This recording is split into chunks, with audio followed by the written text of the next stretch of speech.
عم بضلوا.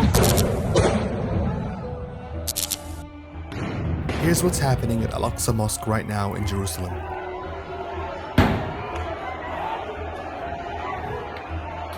Hundreds of Palestinian worshippers have been tear-gassed, attacked with rubber-coated steel bullets, and arrested by Israeli forces, who stormed the holy mosque during prayer times in an attempt to clear the compound.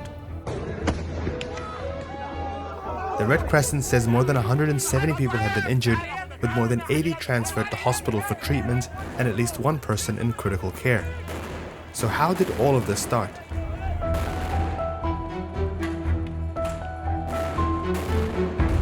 The city has been on edge all week over the imminent eviction of 6 Palestinian families from their homes in the neighborhood of Sheikh Jarrah. For days, activists gathered to protest a court-ordered removal of the families and replacing them with Israeli settlers who had filed legal claims over the land. Israeli police shut down the protests and arrested dozens of activists, eventually blockading the entire neighborhood to prevent any public gatherings. On Friday, hundreds of thousands of Muslims from across Palestinian areas traveled to pray at Al-Aqsa Mosque, marking the final week of the holy month of Ramadan. Following the prayers, some worshippers began chanting in support of Sheikh Jarrah through the streets of the old city. Israeli police responded quickly, violently dispersing crowds that included women and children with sound grenades and rubber-coated steel bullets. When people retreated to Al-Aqsa compound, which sits at the heart of the old city, Israeli police entered and attempted to clear the area that still contained thousands of Palestinians.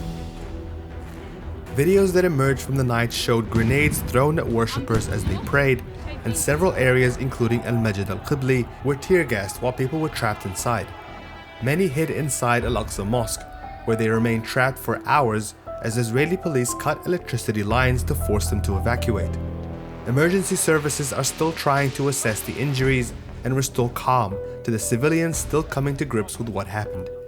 Palestinian President Mahmoud Abbas has demanded an emergency session at the UN Security Council over what he calls disgusting and sinful acts in Al-Aqsa and Sheikh Jarrah.